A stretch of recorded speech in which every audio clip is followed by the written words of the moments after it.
दोस्तों, ये कहानी है रूस के ऑर्थोडॉक्स चर्च के पादरी की। जब पादरी को ये पता चला कि उसके प्रवचन में आने वाले बहुत से लोग एक झील के पास जाने लगे हैं। उस झील के बीच में छोटा सा एक टापू था जहाँ एक पेड़ के नीचे 3 बूढ़े रहते थे। गांव वालों का यह मानना था कि वे तीनों संत हैं। पादरी को यह बात बहुत नागवार गुजरी, क्योंकि ईसाई धर्म में संत केवल उन्हें ही माना जाता है जिन्हें वेटिकन द्वारा विधिवत संत घोषित किया गया हो। पादरी को इस बात पर बहुत गुस्सा आया कि वे तीनों संत कैसे हो सकते हैं। मैंने सालों से किसी को भी संतत्व की पदवी के लिए अनुशंसित नहीं किया है, वे कौन हैं और कहाँ से आए हैं। लेकिन आम लोग उन तीनों के दर्शनों के लिए जाते रहे और चर्च में आने वालों की तादाद कम होती गई।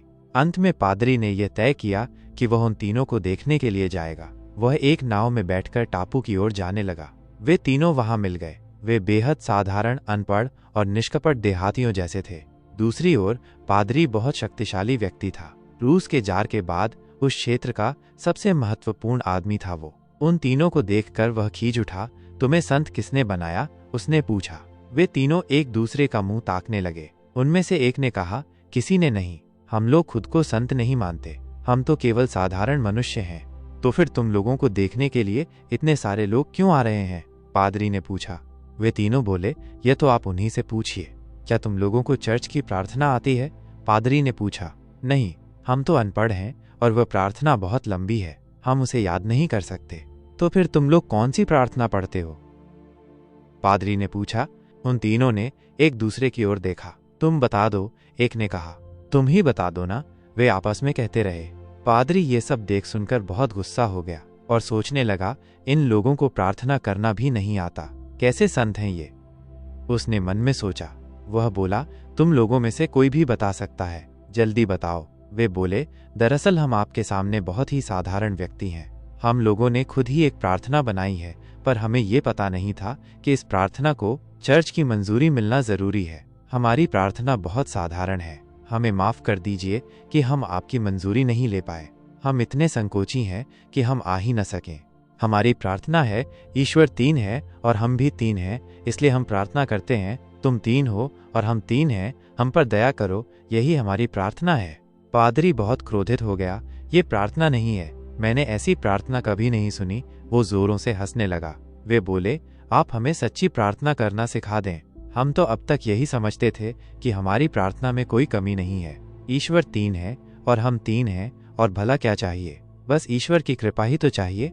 उनके अनुरोध पर पादरी ने उन्हें चर्च की प्रार्थना बताई और उसे पढ़ने का तरीका भी बताया। प्रार्थना काफी लंबी थी और उसके खत्म होते होते उनमें से एक ने कहा, हम शुरू का भाग भूल गए हैं। फिर पादरी ने उन्हें दोबारा बताया। फिर वे आखिरी का भाग भूल गए। पादरी बहुत झुंझला गया और बोला, तुम लोग किस तरह के आदमी हो?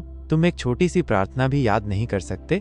वे बोले, माफ करें, लेकिन हम लोग अनपढ़ हैं और हमारे लिए इसे याद करना थोड़ा मुश्किल है। इसमें बहुत बड़े बड़े शब्द हैं। कृपया थोड़ा धीरज रखें। यदि आप इसे 2-3 बार सुना देंगे तो शायद हम इसे याद कर लेंगे। पादरी ने उन्हें 3 बार प्रार्थना सुना दी। वे बोले, ठीक है, अब से हम यही प्रार्थना करेंगे। हालांकि हो सकता है कि हम इसका कुछ हिस्सा कहना भूल जाएं, पर हम पूरी कोशिश करेंगे। पादरी संतुष्ट था कि अब वो लोगों को जाकर बताएगा कि उसका पाला कैसे बेवकूफों से पड़ा था। उसने मन में सोचा, अब लोगों को जाकर बताऊंगा कि वे जिन्हें संत कहते हैं उन्हें तो धर्म का कखग भी नहीं पता और वे ऐसे जाहिलों के दर्शन करने जाते हैं।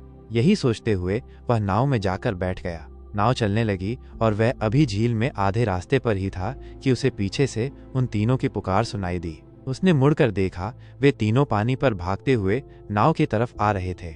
उसे अपनी आंखों पर यकीन नहीं हुआ। वे लोग पानी पर भागते हुए आए और नाव के पास पानी में खड़े हुए बोले, माफ कीजिए, हमने आपको कष्ट दिया, कृपया चर्च की प्रार्थना एक बार और दोहरा दीजिए, हम कुछ भूल गए हैं। पादरी ने कहा, तुम लोग अपनी प्रार्थना ही पढ़ो। मैंने तुम्हें जो कुछ भी बताया उस पर ध्यान मत दो। मुझे माफ कर दो, मैं बहुत मूर्ख हूँ। मैं तुम्हारी सरलता और पवित्रता को छू भी नहीं सकता। जाओ, लौट जाओ। लेकिन वे अड़े रहे। नहीं, ऐसा मत कहिए, आप इतनी दूर से हमारे लिए आए, बस एक बार और दोहरा दें। हम लोग भूलने लगे हैं, पर इस बार कोशिश करेंगे कि इसे अच्छे से याद कर लें। लेकिन पादरी ने कहा, नहीं भाइयों, मैं खुद सारी जिंदगी अपनी प्रार्थना को पढ़ता रहा, पर ईश्वर ने उसे कभी नहीं सुना। हम तो बाइबल में ही ये पढ़ते थे कि ईसा मसीह पानी पर चल सकते थे, पर हम भी उस पर शंका करते रहे। आज तुम्हें पानी पर चलते देखकर मुझे अब ईसा मसीह पर विश्वास हो चला है। तुम लोग लौट जाओ, तुम्हारी प्रार्थना संपूर्ण है, तुम्हें कुछ भी सीखने की जरूरत नहीं है। पादरी ने कहा, तुम लोग अपनी प्रार्थना ही पढ़ो, और आज से मैं भी यही प्रार्थना पढ़ूंगा।